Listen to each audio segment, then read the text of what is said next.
Welcome to the RMFJ podcast with your host, Rick Jones.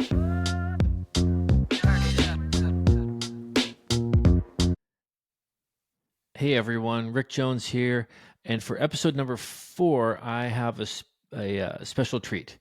Today I was able to sit down and talk with my dear friend Rick Enloe, who is a comedian, stand-up comedian, radio personality, had his own show for a while, international public speaker, pastor, and now author of Low Hanging Truth, Short Stories for the Long Haul. Great book. I'm about halfway through it.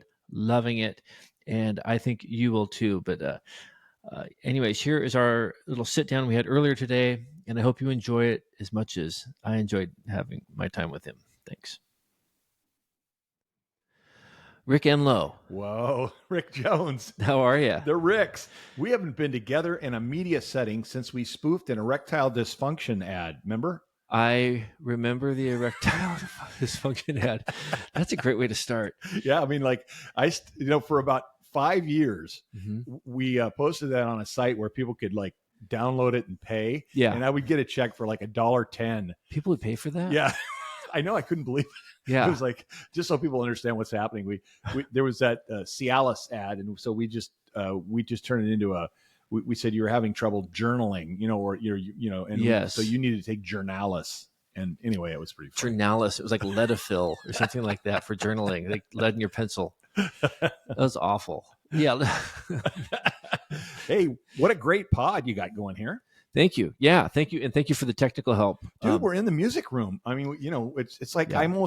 I feel like a huge artist vibe going on right now. Yeah, I can see how you feel that vibe. It might feel like a new artist vibe because a lot of the stuff does not get touched very often. I noticed that your guitars aren't very scratched up. They're not very scratched up. That's how precise I am, Rick. That's good. I like that. Well, you don't want a pilot that's just making it up. So that's good. Yeah. Actually, when I see pilots dragging their crew bags through through airports and they have a practice guitar, you would instantly be on my no-fly list. Yeah. That's always a good idea. Do you want to hear? No, I don't want to hear that. Yeah. No, do you want to come down later? Oh, that's great. No, I flew with a guy one time, actually had a telescope, and it was just great. But I was 24 hours in Hawaii. He's like, do you want to hang out with my telescope? Do you want to put my telescope up? I'm like, I really don't. But, he's like, oh, we're going to look at, Jupiter or whatever. I'm like, this is great. And it wasn't that good of a telescope. And he's so excited about it. Well, I recently, I was talking to somebody and I said, man, you got to believe. And I was talking about something, you got to trust. He's like, well, I don't think I have it. I don't have what it takes, man, to really believe and trust. And I go, really? But you're flying on a 737 MAX later this week. I go, you got it. Yeah. You got it. You can do it. You got to have some trust. That's awesome. I don't know if I ever told you not to get too far out of the woods here, but, my inaugural flight when I used to fly for Alaska Airlines, it was first time out of the simulator, and they make you fly with a check airman, someone who's ready to grab the controls if they have to. Oh, that's what he's called, a check airman? A check airman. I thought he was from Czechoslovakia or something. Well, yeah, actually, yeah. Well, if you read the transcript of what they were telling me and what I was receiving, you would think they were probably speaking Czechoslovakian. Yeah, but. I had this guy who's great, and my inaugural trip, sitting in there, and you practice everything in the simulator. And now you're here, and you have passengers, and they don't know that, and they don't. Right? They don't. Yeah, no kidding. They figure it out eventually, but the ticket agent brought this gal up to meet us. They do that when they have a nervous flyer. Okay, so they brought this gal up, and you can tell she had a few pops in her. She'd been drinking a little bit, probably some Xanax, and she comes up, and they're like, hey, this is Mary or whatever. This is her first flight. And I'm like, no kidding. It's mine too. And she's like, it's my first flight. I'm like, really? What are the odds? We should take a picture or something. This is so cool. This is my first flight. And meanwhile, the captain's back going stop. Yeah. And she's like, oh my gosh. Okay. You're funny. Okay. I know we're going to be okay because you're funny. That's funny. She left and the guy's like, that's almost like a scene out of, Liar, liar, where he just tells the truth, and they think, "Oh, that's so funny." Yeah. And, I don't even know if this is 100% true because I know that you'll sign off on whatever I say if you're not there. But I still remember that you would make up stuff like out the right side of the airplane, and you just make up some mountain or some scenario, or is that true? I would make some things up Yeah. a little bit, not a lot, but I remember like one day we were flying up the Aleutian Islands. Yeah.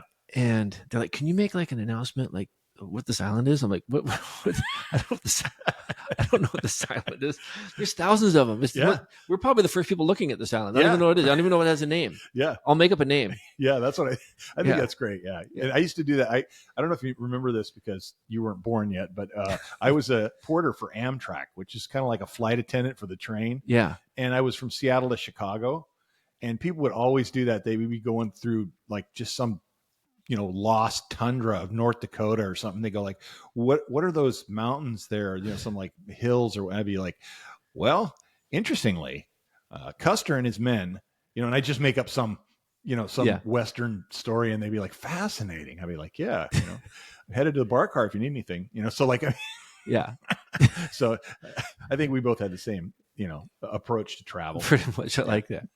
I used to do those Hawaii flights a lot, and I tell them off to the left is just really nothing, a lot of nothing. And off to the right, you're looking at nothing also. Just different great. nothing. That's what I was thinking. Yeah. I knew you did stuff like that. Yeah. Might see an occasional ship, but other than that, I'm probably not going to point anything out the rest of the flight. Oh, that's great. I would do that. Those PAs are so bad. Who knows if they could even hear you anyway? No, so I was just terrible. talking to myself. And if I could amuse myself, that was. Well, that's the thing is that it always made me wonder, if we can't get some, Harman Kardons in here, or Bose or some kind of, I mean, what are we doing with the rest of the plane? You know what I'm saying? Or do we spend it all on the engines and we ran out? Or I'd like to keep it at the top notch level, all the way through. Yeah. You hope they were a little more serious about like the hydraulic systems than they were about their PA system. Yeah. Well, I remember they used to always make this announcement. If there's anything, they'd be like nonstop talking the whole flight, so you're just constantly listening. And they go, if there's anything else we could do, to make this flight more enjoyable, I'd be like, hey, how about just write it down and hand it to me, like too much announcing, but anyway. Yeah. Especially at night. Yeah. I like flying around though. It's fun. Yeah. So thanks for all the miles that you've escorted and led the humans. Well, it's not like I'm in the service or anything. I haven't done anything that noble. I'm flying an airplane, and honestly, I want to get home too. So it's not like I'm doing anything special because anybody else is on board. Well, that's the thing is that you have to watch out for not only the guy with the telescope or the guitar, but the guy who doesn't want to get home. That's the thing you got to watch out for. Yeah, if they're going through some like horrible event in their life or whatever, it's like, well, I don't know. I actually, this is mean. You're up for a mean one though, because you have a good sense of humor. But I'm ready for it. Do you remember when the guy stole an airplane and then did a bunch of loops and then just crashed it on an island? Yeah, out there. Yeah. For just a second, I thought, Jonesy. No, the crash part? Which part? No, just the guy. Somebody swiped a plane and was doing loops. I thought that can't be just a guy who does. It seems like, to me at least, you kind of have to know how to do the loop thing. And I thought, I could see you just taking just a quick joyride, and then just parachuting home. But yeah, that would be quite a dare. Sorry, I put it in your head. No, it's fine. I was remember actually that though, right? I was actually more upset. I mean, I feel bad the guy, died for his family and whatever, and the loss of whatever. Yeah, me too. But me too, for sure. I was more upset that he showed people really how easy it is to fly. Like, this dude, he's never done it. He's a mechanic. I don't know. Yeah. How did he start it? Great. And he went out and did loops and all kinds of like aerobatics and stuff. And we try to pretend it's more difficult than it is. Yes. I'm processing the grief of a human who lost his life. But more than that, the fact that he unveiled how simple, actually, kind of a good segue to one of my chapters in the book. Yeah. Oh, your book. We're getting to the book. Okay. So Rick Enloe here authored a book called Low-Hanging Truth. There it is. It is a wonderful book, and we're going to segue into it. Short stories for the long haul. And so I would like to hear the segue. Well, I think, I can't remember why I thought it was a segue. Did I kill the segue? No, yeah, you killed the segue. What were we talking about? Nice. I don't even know. We're talking about crashing a plane and feeling bad for the family. Oh, is that in your book? Yeah, that could be a segue to any one of those stories. I can't remember which one. Yeah. But hey, they're just...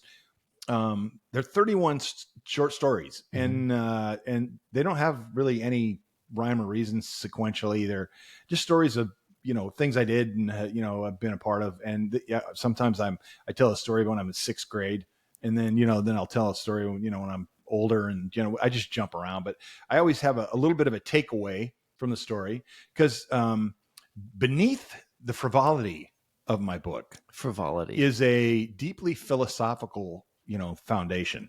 And so not a lot of people, I haven't ever mentioned that, but I figure your listeners are deeply philosophical. Yeah, I'm sure. they all are. So to keep it brief, I got my grad school stuff at the UW on storytelling. It's called narrative theory. And one of the things that I kind of stumbled across was this idea that what the reason we learn stuff, or how we can make meaning out of what happens to us, is based on stories that we tell ourselves, or we hear, but mostly it's like our experiences. Like that's how we really learn. We go through something and we go, wow, that was interesting, and you start learning about it. But what we found out is that, our experiences are like less impactful unless we somehow document them. Mm-hmm.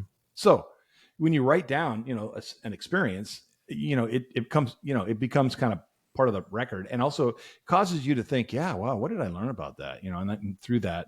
And so that's really what this book's about. It's encouragement, I hope, for other people. Like I've already given you, I've done this with everybody, is I just say, hey, write a book, man, because I love to hear your stories. Yeah. And when you do it, even this podcast is really part of that. I mean, you don't have to write it. You could, have a podcast and tell stories, but the more you, express and document, either, in this way or in, book form, the more you learn from it, and also other people can learn kind of with you and on your behalf. They can say, hey, wow, that, this is what I was thinking when that happened. And you're like, oh yeah, good one. So anyway, it's just, that's why I call it low hanging truth. Yeah. But I'm careful, to say, I've told people this, that it's actually a non-profit book. And when I say it doesn't work when you're speaking, but it's PROPHET. Like I'm not a prophet. I'm not like trying to be like a cleric. I'm not trying to say like I got the corner on truth. Yeah. I'm just saying that in my life, I had these experiences, and it was helpful to me. So, so I kind of start out in the, in the beginning. Give me the book for a second. I'm going to give you a little, a miniature reading. Yeah. I'm not going to have people hang up the phone here, but no, let's do that. No, I like that. I just wanted to tell you this. There's this little intro, and, this kind of catches the flavor of the book, but I'll say it like this. Welcome to Low Hanging Truth. My name is Rick Enloe. Right away, I imagine some of you must be thinking, yeah, right. How do I know Rick Enloe isn't an AI avatar posing as an author? ChatGPT probably generated these short stories for the long haul in 30 seconds as a part of a conspiracy to end books from real authors. I get it. But while all of this is possible, I'm an actual person, and I wrote this collection just like Moses wrote the 10 Commandments, tediously carving out each idea word by word. Except I cranked this out on a MacBook Pro, and we all know Moses used the Microsoft tablet.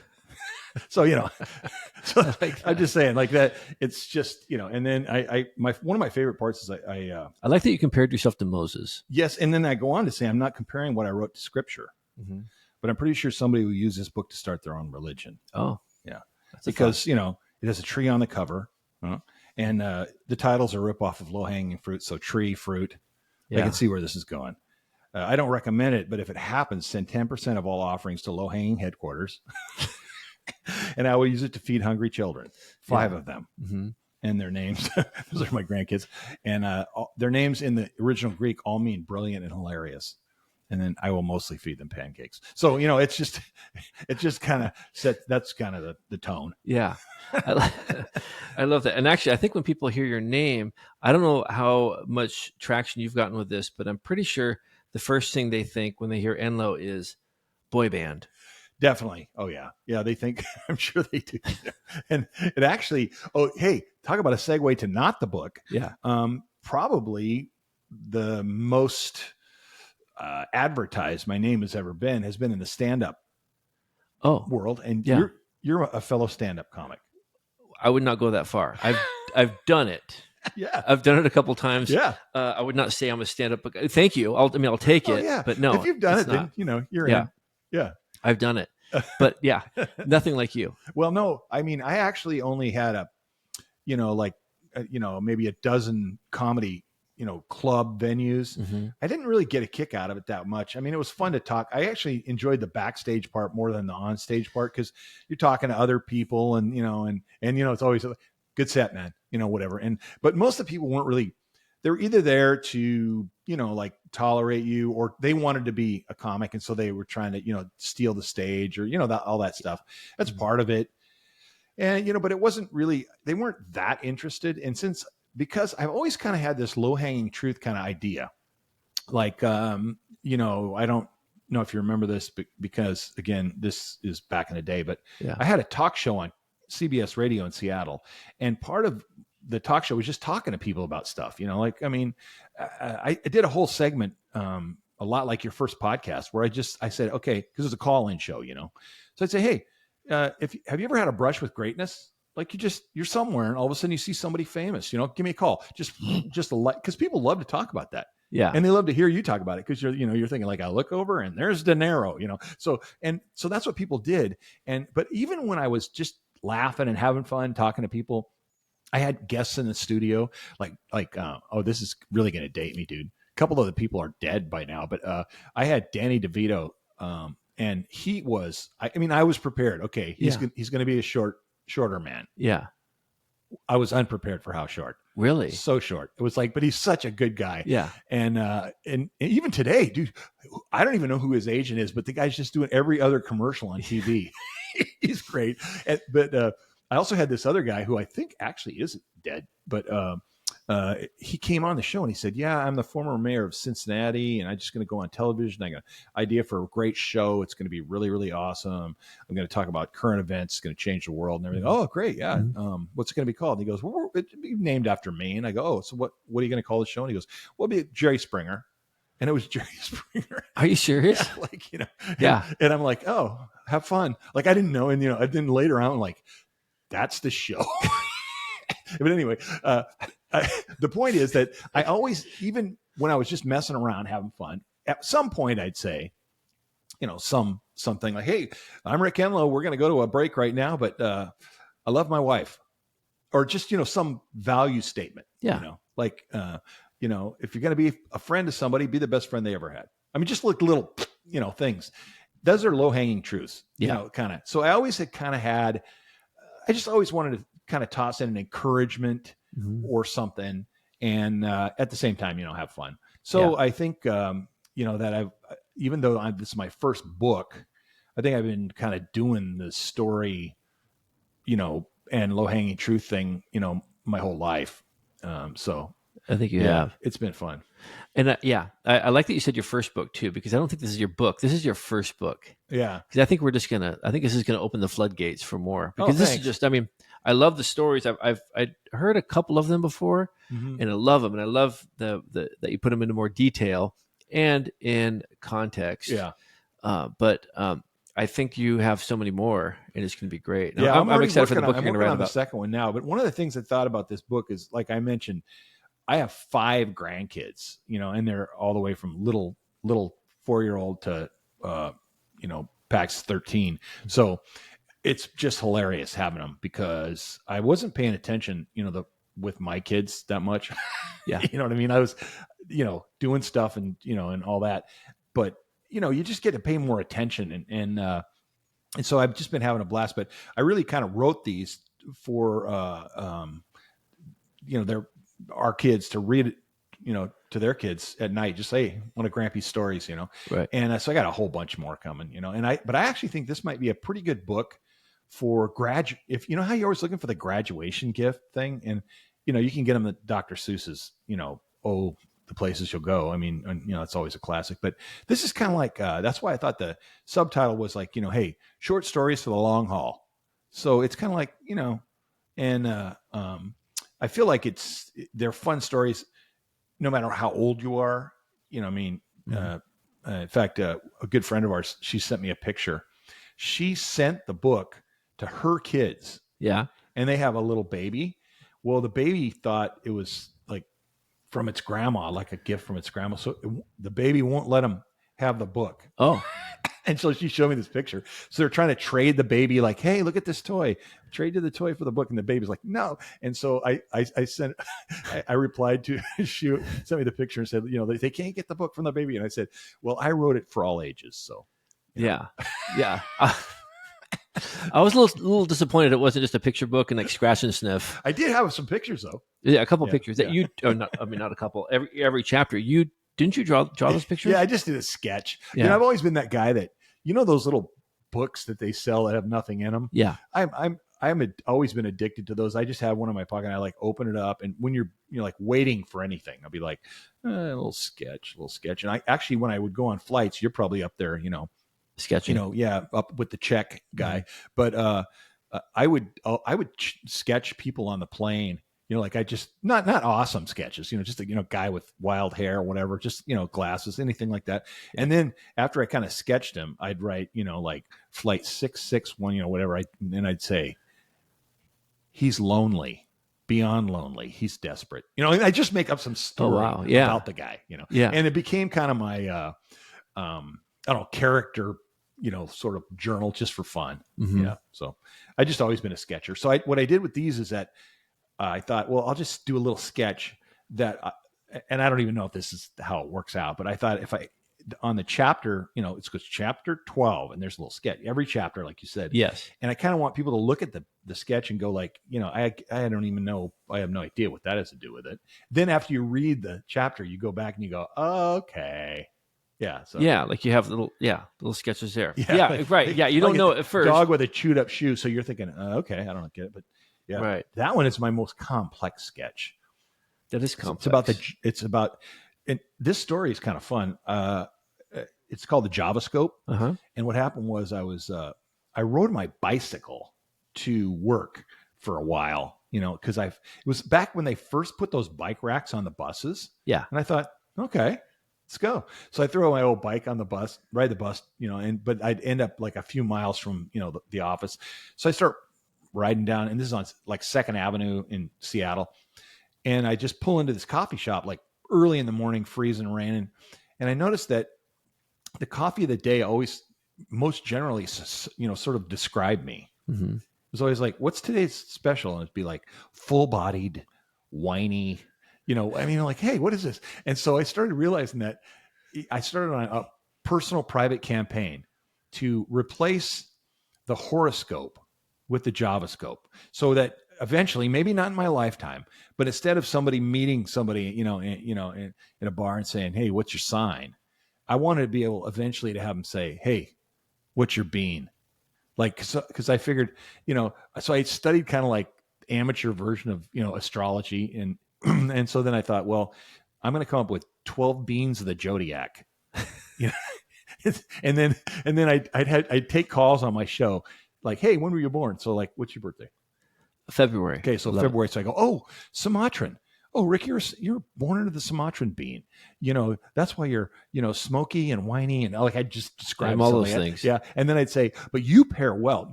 A perfect blend would be, and then I'd come up with some other bean or whatever. Please say bourbon. Oh, yeah, that would be it. Yeah. Okay. Yeah.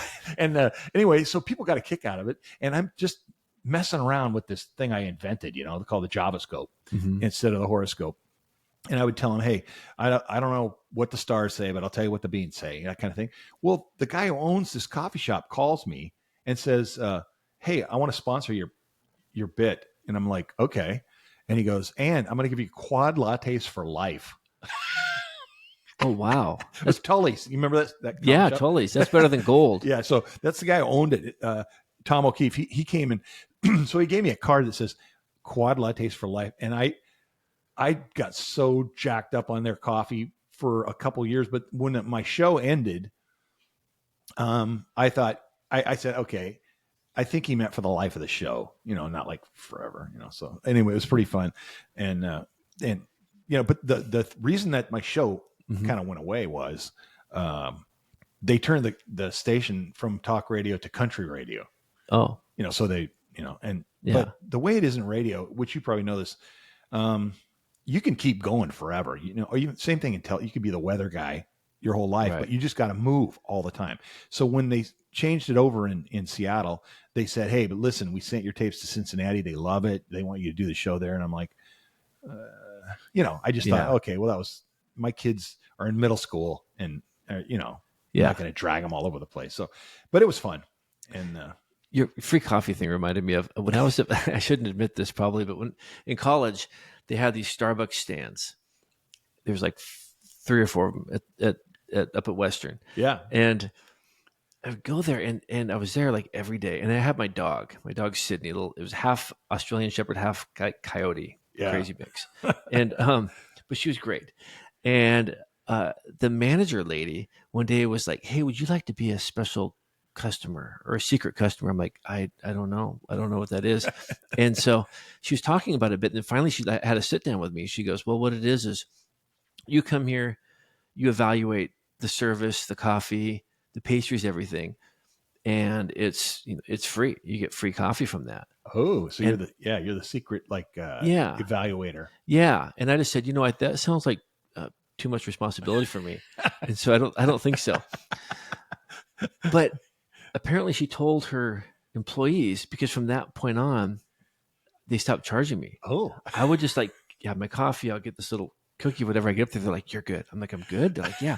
And then it kept happening to where I take people to coffee. I took the school soccer coach to coffee. He's like, "Yeah." He had they were selling these hoodies. I'm like, "Can I have a hoodie?" He's like, "Yeah." He's like pointing $20. I'm like, "No, for me." He goes, "Give me a coffee." And so I brought him down to coffee. I get him a coffee. I'm like, "Get the bigger one." "Yeah." "You want a muffin?" He's like, "No, it's okay. I'm getting all the stuff." He's like, "Thanks." And then he's like, "They didn't charge you?" I go, "No." He goes, "That wasn't the deal." I go, "The deal was get you a coffee, and I got you a coffee. You didn't say anything about paying." But like a year or two later, I think I was getting done with school, and the lady was like, "Hey, you're it's your last quarter, whatever. Let me get you a coffee." This was the manager lady. I go, "Let me get you coffee." I'm like, "No, it's okay. I already had one." She's like, "Well, let me get you a free one." I go, "I just had a free one." She goes, "Wait, what?" I go, "Yeah, I just had a free one." She goes, "Who gave you a free coffee?" And she got really stern. She got really, which of my employees gave you a free coffee? And she's looking at me. I didn't want to lie to her. And I just told her, I go, you don't have any employees who don't give me free coffee. Well, see, she can't fire them all. The thing is that you were actually doing the job. You were evaluating. Yeah. And you gave her the scoop, the secret scoop she didn't know about. So there's a memo the next day at all the stands said, "Rick Jones, the guy with the dog, is not an employee of ours. Do not give him free coffee." But she felt so bad because I've been getting free coffees for so long. She goes, "Here's my card." She didn't drink coffee. Oh. She goes, "Just swipe it." So all of a sudden now I'm legit. Yeah. I was legit for the last month or two. That's a great story. I had a weird other kind of version of that where I just made it up, but I went to this ice cream shop I was going to Portland, and I got to Chehalis. It's like a summer, and I pull in to get, I think I'll get some ice cream. So I walk in, and here's this, that typical teenage kid. He's over in the corner on the phone. And so I'm the only one there. So I'm just standing there, I'm thinking, "Hey, how you doing?" And he just kind of looks up at me and he keeps talking on the phone. So, I'm just thinking, okay. So the guy finally, wait a second, and puts his phone down. And so he comes over, and I go, "Is it company policy to talk on the phone when a customer's waiting?" And he goes, "I don't know." And I go, "Well, it isn't now, because I just bought this place, and I'm the new owner. And so that's not going to happen anymore." And he goes, "Okay." And I go, "Now, I'd like a vanilla malt." And the guy just jumps on it, He's like, and he's making the malt and everything. And then he gives it to me, and I taste it. I go, "Hey, that's pretty good. You did a good job." And I go, "How much is it?" And he goes, No, it's good. Since you're the new owner, you're good." And so I said, "Hey, but listen, no talking on the phone when somebody comes in." He goes, "Yeah, I got it." Yeah. So I walk kind of across the thing, and he goes back to his phone, and I go, "Hey," and he looks up, and I go, "I just made the whole thing up about being the owner." And then I walked out. I figured,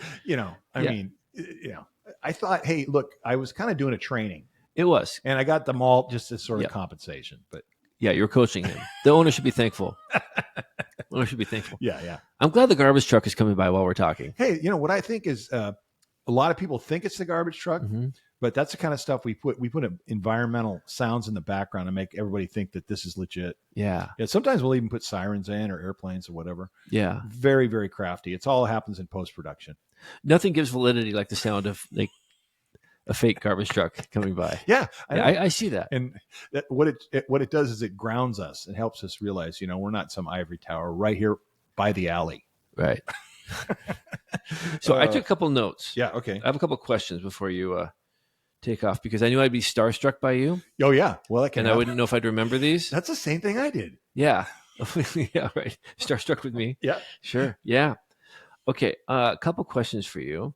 I have some book questions, but first of all, just because I've known you for a long time, Yeah. and I've seen your work, I know your history. What does contentment look like to Rick Enloe? Is it something that's possible? Is it something achievable? Is it a journey? What does it look like to you? Well, the way I approach questions like that is I ignore them. No, I'm just kidding. I always think I love that question. Actually, that's a good question. But I always think, okay, if I'm going to try to think about something, first I got to start with a definition. I think, okay, well, what is contentment? Like whether and for me, I'm kind of a words guy. So the sort of the root word is contents. Yeah. I mean, so I think that's kind of what it's all about. Is like, hey, could I get to the point where, the container, which is my life, is full of everything I need. So, hey, I'm content, Yeah. I mean, I'm not looking for anything else. And I think for me, that's happened because I think like everybody, I actually wrote in my journal once about the fact that, am I going to have to own everything before I realize I don't need anything? Because I always think, yeah, because if you've owned something, somebody goes, oh man, I go, nah, I had one of those, but but I'm thinking there's got to be a way to not have to own everything or do everything before you think I don't really need to own stuff and do stuff.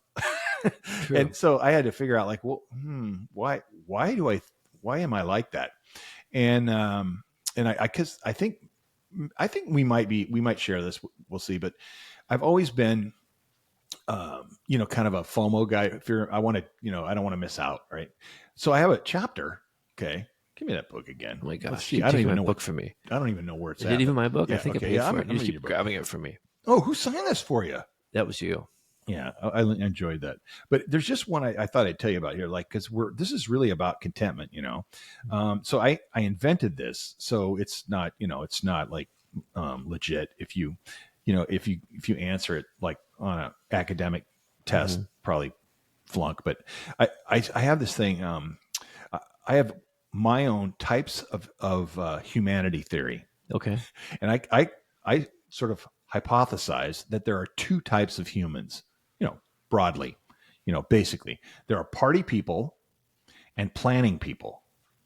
So party people are afraid they're going to miss out on something. So, they don't want to miss out. Planning people are worried they will be unprepared for something. So they're always doing the what if. Well, what if, we should be prepared. And so what I wrote here is that party people spend their young lives at the expense of their end of life well-being, because eventually they discover it's called the liver because you need it to live. And pure planners are delayed gratification gurus. Like they miss out on all the parties. They just wait, but they slog through the best years of their life, and instead of spending, they wait and they save, and then they dominate in the senior mode. They fly high with pensions and fuel their daily water aerobics and 4-seat golf carts and rummy tile marathons, and they just really got it going. And so I talk about this, and then I admit, in this like fourth paragraph or something, I've always been more of a party person than a planning person. I mean, I thought they called it disposable income because you're supposed to dispose of it. Nice. Anyway, so I go on to say, and so for me, I had to, first of all, I figure out who I was, right? And okay, I'm one of those guys. Then I have to say, well, why am I constantly, thinking I'm going to miss out on something? So that was really the thing that I had to, stare down in order to find contentment. Because at some point you have to think like, well, like I've done enough, and I think what would happen with me was that I wasn't content at some points in my life because I thought, I got to make stuff happen. I got to, hey, let's, and then I think what really helped me was just to say, it's not as much fun as letting stuff happen, True. So that's why one of my other chapters is called, and it's kind of my saying. I say in the book, I didn't invent this. I'm not claiming to be the original author, but I say it all the time, and people now say it like, "Oh, you're that guy," and I have a sign at my office that says it's better this way, because that's my philosophy of life. Is that, hey, whatever happens, and we even talk about, I even use the example of, you want to get home, you've been gone for a long time, and all of a sudden the flight's canceled. Yeah. People, people get all, bent out of shape, and I always think, this is going to be good. I just kind of have this feeling like, let's see what happens now. Yeah. Because I'm going to end up like sitting by somebody I wouldn't have sat by, spending a whole night at a place I wouldn't have spent the night at. I just figure like, okay, let's just go with this. And I think that has helped me in that contentment space, instead of, thinking I had it like I got a list and, this is what I got to do. So Right. I don't know if I answered your question, but You did. Yeah. I don't know if you did either. I napped for a little bit of that. No, you did. That was a wonderful answer. Yeah. I don't know which one I am. I think I was a FOMO person, but then I don't think so anymore. Like if I see something like, I'm not really affected by, like, if I see something on Instagram or Facebook like that, it looks fun, I'll put it on my list. yeah. But I'm at the point in my life where, in my podcast, I'll talk about favorite places. Uh-huh. And they're really just places I love. But honestly, my favorite place is wherever I am. Mm-hmm. It is. Ideally, it's Sophie's there too. Right. But it's wherever I am. And because I'm there, why do I want to like think this sucks when there's all this other stuff out there? Like, I want to make the best of this, and I want to enjoy this and try to be present and be a part of this, whatever this is, because this moment's not going to happen again. Yeah. And so I'm not a great planner, but I'm also not great into the. No, that's good. I think that we bounce around between those, but yeah, I do think that that contentment is, at some point it's kind of a gift, that, how there's always a challenge, but no matter who you are, like Superman, awesome, but then kryptonite, you know what I mean? And I think that's the thing, is that if you like, we sort of share the, we don't have a problem with microphones and, and talking and having fun, but there's a dark side to that. And it could, it could be connected to please like me, that whole approval thing. And that sometimes is what really fuels FOMO. So maybe what happens is, you realize, hey, I start liking myself, and I'm not as, especially when you talk about, social media and stuff. Yeah. It's like people will, like, I like you, I don't like you. You're like, and finally you just get, it's hard when you're younger, because man, you just really want everybody to, but eventually you go like, hey, I like that you don't like me, because, it's just, you can just learn ways to manage it. But I think that what drove my FOMO was more about, please, I want you to like me, please like me. And, and I always, I think if I were to paint a picture of my career, now that I'm washed up and old, I'm pretty much the monkey, that, with the monkey grinder guy. Yeah. I've always been in some kind of organization where they're like, ding, ding, ding, ding, ding, and I'm over there on the side, just, and I always think, you take the grinder, the guy just playing the music, you don't have a crowd, but you add the monkey, and dude, it's going on. Yeah. And so, but I feel like I was your monkey for a while. You think I was grinding? I think so. Back in the day, I think it was like, because you had like these ideas, and you're like, wow, you know what? I don't want to get caught with my pants down like this, whatever. Let's have Rick do it. Well, see, that happens. So have you noticed that that's a developed level of friendship, though? Yeah. Because it's always like the guy who could never win a fight always, becomes buddies with the guy who knows, that nobody can take this guy. Yeah. So that's your guy. You were my defender. I thought I can like sort of get us in trouble. You'll get us out, because, Yeah. I remember just like this this is the script. This is what you gave me. And pretty much you're laughing like that. And we would, make something of it. And it was great. And for people who don't know, it's, that was back at Harbor Christian Center, HCC, earlier days when there would be these intros or skits or whatever. And it was, I guess, icebreakers. Yeah. Well, when we started, it was really like innovative to have video, like, in church, I mean, if you go way back, it was like it's really innovative to have like a musical instrument, back, get middle ages, it was all, like, and then, instruments started showing up, but then it was like, okay, but not all the instruments. And then eventually, we started getting like whatever in the, 60s and 70s are like, guitars and drums are like, what's going on? But then the more, things kind of rolled out, and during this era, it was, we were filmmakers and actors and all kinds of stuff, but our screen was in a church building on the weekend. And it was unheard of for somebody to be able to screen something that they shot unless your uncle owned Warner Brothers or something. Yeah. So we just went for it. And we were way early precursors to, YouTube. Now, what do they have? Like a countless number of videos posted every 2 seconds. But back in the day, it was still a little bit mysterious. Like people were like, I don't have a camera and I don't know how the software works. And we were just like going for it. Right. Yeah. Yeah. Yeah. And now, of course, I mean, okay, not to get sidetracked, but the iPhone or whatever phone you have, we're not, we're not sponsored. I'm not a caveman. I have an iPhone by Apple, but yeah, whatever smartphone you have we take it for granted. It's like a supercomputer in your pocket.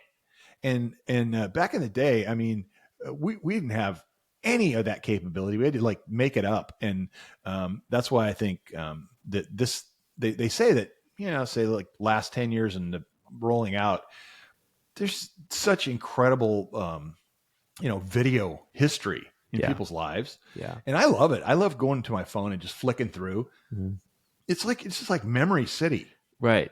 Yeah. And that's a healthy way to do it. Yeah. I always think about like bar bets. Remember you used to have like bets and then you somehow later go figure out if it's true or not. Now it's instant. It's not just instantaneous, but like we talk about like, hey, who won more Super Bowls, the Eagles or the Cowboys, whatever. Yeah. You bet on it. And before you even like can Google it, you open up your phone and you have like an ad for Eagles jerseys. Yeah. Like it's listening to you. I mean, it's amazing. Yeah. The other day I said to my son, I pulled up to his house and I go, hey, did you get the roof cleaned? And he goes, yeah, we got it cleaned. And I go, looks good. And then I drove off and my phone goes, I get this phone call from 800 something, and I thought, okay, who's this? And I click on it and the guy goes, for all your roof cleaning needs, dial. That is so spooky. I was like, okay. I don't like that at all. I don't like that at all. I'm not accepting those cookies. Yeah. Anyway. Yeah. But yeah, you're right. When we first started, we were just doing all kinds of fun ideas just to get people to like pay attention. That's one of the things church hasn't been, hasn't really necessarily led the pack in paying attention, but, yeah, we did it. I think so. Well, I think that time too, that season, a lot of it was like, your background with the comedy and the humor and everything. I think I could translate some of those things or act out some of those things that were in your head. See, you still had to maintain credibility as a pastor and leader of people. Yes. But this is like, I can see the monkey. Parrot. I was like the throwaway thing. You could just like, no, you weren't. The monkey never gets thrown away. Well, it could have been. No, but treated. No, if something's going to happen, if it's monkey or grinder, monkey's the first thing to go. Yeah. Well, you're right though. Yeah. There's something about that whole seminary and ordination thing that kind of keeps you, from, like really going for it. Yeah. So you're my body double. It was fun though. Yeah. Well, it still is. And that's the reason I want to be on your podcast. I listened to your inaugural podcast and I thought it was great. And then I thought, hey, I want to be on. Let's go. Yeah. And you're the inaugural guest. FOMO. Yeah. I didn't miss out. No. Yeah. And there's a reason for that. It's because no one else wanted to. So thank you for that. Well, yeah. I mean, it's been tedious, but I've coped. So I have a couple questions for you that I also, besides the contentment, I wanted to ask you about, and this is getting into like being the pastor side of you. Yeah. I don't know if it was you or someone said one time, like the Christian army is the only army in the world that shoots its wounded. I've heard that. Yeah. And a lot of that is because, hey, we're all sinners, we're all this, whatever. But like someone actually like sins, like, I can't hang out with you anymore. Yeah. I can't be around you anymore. And people, they don't want the shiny, happy buildings with the organs filled with someone who's ever messed up or Yeah. publicly messed up or whatever. And I think that's probably driven people away. Oh, for sure. Whether it was themselves or seeing that or whatever. And what do you say to someone who's been hurt with something like that? Yeah. Well, first of all, it's real, and it's also, I guess I would say it's hard to do, but it's, I'll tell you a story. There's a lady once I met, and she got super mistreated at her church. And here's why. You're going to be shocked what she did. She promoted the Puyallup Fair. And she let people park on her yard, like she did the, hey, $10 to park in my yard, because she lived right across the street. Well, the church she went to was like super conservative, uptight, like one of those churches where, you can't, no fun. Don't be having fun over here. So, of course, scones are of the devil. Yeah, the whole thing, And so, of course, they said, they would just do sermons on like, the heathen are going to descend on the fair and all this stuff. And so she, was just trying to make ends meet because she, had kids and, was having a tough time. And so she just parked cars. Well, she told me the story herself, and she said, so she sent her kids to Sunday school, to go to church because she was working the yard, and they come walking back, and she goes, what are you doing? And they said, well, they wouldn't let us come to church. They said, you're kicked out because your mom's a, heathen or whatever. She'd been going to the church there for years. Right. And then she said, yeah, so that was interesting. And then she gave me this great, this is not in the book. It should be, but she told me this. I said, well, wow. I mean, did you just decide, to, become like a Hell's Angel or what, because she still was, because I was talking to her because we go to church together. Yeah. This is like, she's telling me the story from, I go, how could you still be in church if that happened to you? Right. And here's what she said. Here's the point. She said, she looked at me. She goes, oh, Rick, I never got the church mixed up with God. And I think that was one of the greatest little brilliant pieces of, kind of wisdom that I'd heard. Because I think it's hard to separate it, Yeah. Because you think, well, I thought aren't these like God's children or something? Aren't these God, and they're basically like, God's sales reps, and they're just not repping at all. And so I think that's part of it, is to say like, look, it is hurtful, when people, they fake like, they're, oh, I've never heard of temptation, whatever. And then, they disenfranchise themselves from you, or whatever. Or they think that you're contagious. That's the thing. That's why I think, generally speaking, I mean, there's studies that say this, but that people kind of really like Jesus, but they kind of don't like church. And that's because, Jesus didn't do that. He actually got accused by the church for being like, wrong. Like, what are you doing? Because he was a party person. Yeah. Yeah. And they were predominantly planners. Yeah. And they were always worried about what if, and so I don't know if that totally answers your question, but I think, that if somebody talks to me and says, hey man, this is what really, hurt me and turned me off about the whole church, I would say, like that's real. And don't get the church mixed up with God. Like God's, the church is a very, very poor, container, but God still pours into us, like he doesn't give up on us. It's just that, I've said this before, like, that I kind of do better with people that aren't too churched, because, when they hear you're a pastor, like even when, maybe somebody's listening to this, they're like, okay, it was kind of fun there for a while. And then you mentioned the guy was a pastor, so like, switch. Because, I mean, I tell people like, hey, what do you do for, I have a whole chapter on this. there's a whole chapter on me going golfing, and the guy wants to know what my job is, and I won't tell him. And I just string him on for a long time because it's over when you say you're like, hey, I'm a priest or something. They're just, nobody knows what to say. They're like, oh wow, cool. Hey, sorry. I mean, you know what I mean? Immediately. Yeah. And that's what's fun about it. It's like, because I hear, I mean, I went to seminary and studied spiritual stuff. I hear more, seminary vocabulary on the golf course than I do in church. People are just hell and goddamning things and all kinds of just theology like galore.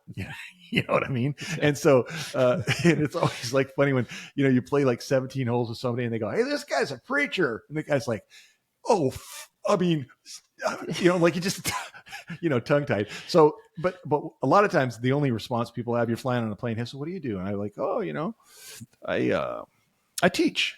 Oh, what do you teach? I teach moral philosophy and ancient Middle Eastern literature. Oh, where do you teach it? Well, in a high school on Sundays. You know what I mean? Yeah. So you keep stringing them out. Yeah. And then once they find out, what do you mean? You're a pastor? And they're like, Pope Francis is awesome. I mean, like, that's it. Right. That's all they got. Yeah. I'd love to see you in Pope Francis garb. A couple little notes I took reading through your book, a couple little sayings that I liked. It's funny how we don't realize our worth until someone important points it out. Yeah. You said that happened with you, and that was with one of your teachers. Yep. And I think whether or not we realize it, that happens to us in our lives, or it doesn't, or it happens, we don't realize it or don't take it to heart. But for you, it turned you, it affected you. Yeah. I mean, I was freaked out by this guy. I thought he was, like impossible to please. And then he called it out of me, and I saw that happen with my kids too. When my son was a freshman in high school, he's brand new at Gig Harbor, we just moved to town. He comes home from school the first day and he wants to be a basketball guy. And I go, how was your first day at school? And he goes, so great. And I go, oh, what made it so great? And he goes, Adam Harris said hi to me and he knew my name. I'm like, who's Adam Harris? And he goes, he's the point guard on the basketball team, and he said hi to me. And I'm like, oh, okay. That's pretty cool. And I'm thinking, wow, I didn't realize he just thought he was like on the map. He just loved it because this kid, who's a senior says, hey, Matt, how's it going? He's like, dude, Adam Harris knows my name, right? Well, I forgot that story until the first day of my son's senior year. And he's the captain of the basketball team and like all state guy. And so he's leaving for school and I go, hey man, have a great senior year. And then I grab his backpack, and yank him back. He's like, ugh! And he goes, what? And I said, hey, you're Adam Harris. Remember that? I go, and he goes, oh yeah. I go, you better find a freshman or a few, and you better find out what their names are. And because you can make their day because you're that guy. And I think that, that's what's hard for us to remember is it's true that when somebody, that we think, wow, you know my name or whatever, mm-hmm. But we forget we're that guy. We always think of ourselves as like, hey, I wonder if that guy knows my name. But, right. Eventually we're like the grown-ups. Kind of. And it changes people's lives, and I mean, Marvelly, I get to be married to her. She's the most amazing. She'll say to somebody like some barista or something, she'll go, you know what? I think, you're like one of the most amazing people I've talked to today. And they'll be like, what? You know what I mean? She go, no, I really enjoyed it, and you can just see like she just did it. She did the Mr. Gill thing. Mm-hmm. And that chapter is fun for me because at the end of it, I say that, that security question, who's your favorite teacher? Yeah. Yeah. I always put Mr. Gill. So now everybody can hack all my accounts because they know the secret. Yeah. But yeah, I do think that's true. That's true too. There's different people that have done that for you and you're Adam Harris. Mm-hmm. Yeah. Yeah. Yeah. Yeah. You can tell, you can see like if it's something where you're, it's in your field, especially. And if you, it you can see the effect it has on people. And I know it's happened to me, with mentors of mine, and especially I've cited him in our first podcast, the gentleman who did the intro, Mike Swanigan. Yeah. He early on, kind of filled my bucket that way, and so Well, it continues I also think that even people that that we've been around a lot, like people we're married to, people we're parents of, people, that kind of thing. It keeps happening. Like the other day, I heard my totally grown up son on a business call. Well, I'm never around, but he came over to our house and he goes, "Hey, I got to take this call." And I go, "Yeah, no problem." So I'm just going to be quiet in the corner, right? And I hear him doing this, classic, just call. But I hadn't really heard him at work for a long time. And when I got done, I said, "You're really good. You're really I want to work on, in your company. You just made it seem to me like, like, wow, cool." And one of the things he said when he was talking is somebody who said they were on a Zoom call, right? And I heard, I wasn't watching it, but one of the people on the call, some, woman, she said, "Oh, I'm sorry about my background," because, she must have had like, lame background in Zoom. And Matt goes, "Hey, nobody's in the background. We're all on this team together." I mean, just mention that. Yeah. Well, That's prophetic. Yeah. Yeah. That makes you feel pretty good, when you're the guy that's running the meeting, is just joking. Sure. He kind of jokes it up like that. And like, and he called her by name, I can't remember her name was, but he goes, "Hey, Mary, no. There's no background here. We're all on the same squad." That's so he cool. just sort of did a turn on it, and then they moved on. But I thought, well, he's Adam Harris. Yeah. That's perfect. And it's great that you brought him around to that. But I even told him, I said, "Man, you're doing a really good job. I don't get to listen to your work." Yeah. I think it's a rare thing. Maybe not rare, but it's not that often that people get to see you do what you do sometimes. Right. So it's cool to catch somebody. It is. Yeah. Very cool. Okay. What if we begin to believe that life is more art than math? Oh man. That's we grind, we work, we do all this stuff, and we're trying to have these achievements. And what if we believe that it's more art than math? Yeah, well, I think that's a huge theme. By the way, that was a quote from you in your book. Yeah, well, that's a huge theme in my life. See, getting back to this could wrap it up. This could wrap up the whole pod here, because that's the number one thing I think about. My job as a pastor guy at church. Mm-hmm. Most people, they show up at church and they think, "Hey, I'm a problem, and I'm here to maybe this will solve my problem." And I tell them, I say, "Hey, listen, there's two words not found in the Bible: problem and solution, because the Bible's not a math book; it's an art book. And if you're always trying to solve stuff, what a drag. What do you do when you want to solve something? You reduce it to the lowest common denominator. You do, that, and there's so much reductive thinking, and no, what you do when it's art, you don't solve it, you shape it.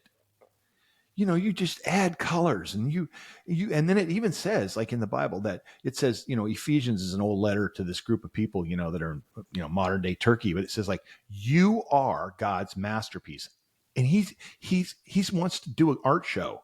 It's you. You're the show. It says he wants to display. One word is display. Another translation says he wants to show. And what's he going to show? Well, it says there, the kindness of who he is. So you're going to be the nicest person anybody runs into, and they're going to go, "What's up with you and the nice thing?" And you're going to go, "Yeah, I'm doing an art show over here." And it's just all in there. But if you just think, "I'm a problem, please solve me. I have problems, they need solving." And especially like, okay, I'm not going to divert into politics, but I just would say during an election cycle, the problem solution thinking, rises to the top, because everybody's like, "Hey, there's millions of problems. I'm the solution." It's all this problem solution stuff. And I just love how they describe the problems. There's just rampant crime, violent crime, and then what's the solution? Elect a criminal, so the problem solution stuff doesn't work, but I think it's just like, you think, "Hey man, I'm not alive today to solve today. Mm-hmm. I'm alive today to live it, to shape it, to add something to it, and then to put it on display, to turn the lights on, Yeah. And so anyway, that's a big part of how I think.